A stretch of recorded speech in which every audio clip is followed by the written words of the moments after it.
¿Qué tal? Hoy vamos a meternos en un tema que la verdad es fascinante y a veces un poco polémico, la relación entre la Biblia y la ciencia.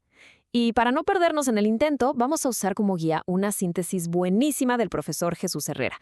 Él nos da, digamos, un mapa para entender mejor todo este debate. Bueno, vamos a empezar con la pregunta del millón, la que siempre sale primero. ¿El libro del Génesis es un relato científico de cómo se creó todo? Es que justo esta pregunta es la que parece que pone a la fe y a la razón a pelear, como si fueran dos boxeadores en un ring. Pero, ¿y si esa pelea ni siquiera tiene por qué existir?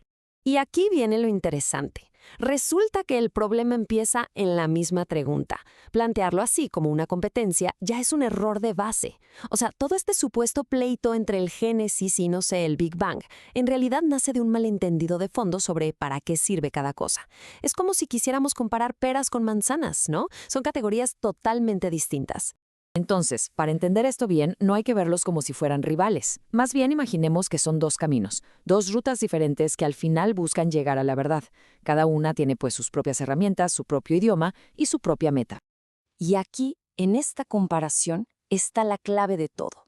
Es una diferencia, digamos, epistemológica. A ver, la ciencia lo que busca es el cómo. Es como si desarmara un reloj pieza por pieza para ver cómo funciona cada engrane. Su lenguaje es el de las matemáticas, el de las pruebas, es súper preciso. Pero la Biblia no te va a decir cómo funcionan los engranes. La Biblia te va a preguntar por qué existe el reloj, para qué sirve el tiempo. Su lenguaje es otro, es simbólico, es poético. Su meta es transmitir un significado mucho más profundo sobre quiénes somos frente a la creación y al Creador. Así que el punto central es este, y es súper importante, cada uno en lo suyo.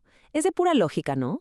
O sea, a nadie se le ocurriría buscar una fórmula química en un poema o esperar que un libro de física nos hable sobre la compasión, simplemente porque sus objetivos son totalmente diferentes. Y lo más interesante es que no compiten, para nada, al contrario, se pueden complementar. Muy bien, ya que tenemos esto más claro, regresemos al Génesis, pero ahora vamos a verlo con otros ojos, ¿ok? Vamos a usar este nuevo enfoque para analizar justo el texto que empezó todo este debate. Y miren, esta frase del profesor Herrera lo deja clarísimo. La Biblia es un texto de fe. Su propósito nunca, pero nunca, fue ser un manual de biología o de astronomía. Y ojo, entender esto no le quita valor, al contrario, nos permite leerlo como se debe y encontrar la riqueza teológica que de verdad tiene, que es muchísima. Si nos vamos un poco a la historia, el conflicto se hizo más grande por una idea muy específica, la que se conoce como la teoría del dictado. ¿Qué es esto? Pues es pensar que el autor humano, el agiógrafo, era como un secretario al que Dios le dictaba palabra por palabra.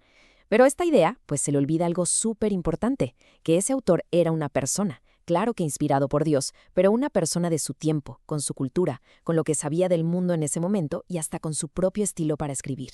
Claro, y cuando se lee así al pie de la letra es cuando surgen todos estos falsos problemas. De repente tenemos gente intentando calcular la edad exacta del universo, sumando las edades de los personajes de la Biblia, o negando de plano la evidencia de los fósiles. Y lo que es peor, nos ponen en una situación imposible, o crees en la ciencia o crees en Dios, como si no se pudieran hacer las dos cosas. Pero el verdadero problema, el error más grande, es que en medio de toda esa discusión se nos olvida lo más importante, el mensaje teológico del texto, que lo creado es bueno y que los seres humanos tenemos una relación única con nuestro Creador. Ok, ya vimos lo que la Biblia no es. Ahora vamos a darle la vuelta y enfocarnos en lo que sí es. A ver, si su lenguaje no es científico, entonces ¿para qué es? ¿Cuál es su verdadero objetivo? En esto hay que ser súper claros. Los autores de la Biblia usaron las herramientas que tenían a la mano. Las imágenes, las historias, las formas de escribir de su tiempo, y lo hicieron para comunicar verdades que van más allá de lo material, verdades trascendentes. Su meta no era la exactitud científica, para nada, sino tocar el espíritu. Y aquí llegamos al corazón del asunto. El lenguaje de la Biblia es lo que se llama performativo. ¿Qué significa eso? Que no está ahí nomás para que lo leamos o lo estudiemos, está para que nos transforme. Su objetivo es comunicar una verdad, como el amor de Dios, pero de una manera tan fuerte, tan viva, que nos mueva a actuar, a vivir de otra forma. Esto nos da, entonces, como un manual para leer la Biblia de una forma mucho más real, más auténtica. A ver, paso 1. Entender que el lenguaje es simbólico. Paso 2. Buscar cuál es el mensaje de fe que está ahí adentro. Y paso 3, que es el más importante, preguntarnos, bueno, ¿y esto cómo lo aplico en mi vida? ¿Cómo convierto este mensaje en acciones de amor, de justicia con la gente que me rodea? Porque al final es eso, un conocimiento que no se puede quedar en la cabeza, tiene que bajar al corazón y a las manos. Ya con todo esto más claro, podemos ahora sí dejar de lado esa idea de que están peleados. Podemos empezar a construir puentes, a crear un diálogo de respeto mutuo entre estos dos gigantes del conocimiento humano. Miren, esta tabla lo resume perfecto. Por un lado, la ciencia, con sus pruebas, con sus experimentos, su meta es entender el mundo físico, el cómo. Por otro lado, la religión, a través de la fe, de la revelación, lo que busca es entender el sentido, el porqué de todo. Como vemos, no son metas que chocan, son más bien como dos partes del mismo rompecabezas, dos dimensiones de la misma verdad. Así que la conclusión es bastante sencilla, pero tiene mucha fuerza. La clave de todo es el respeto.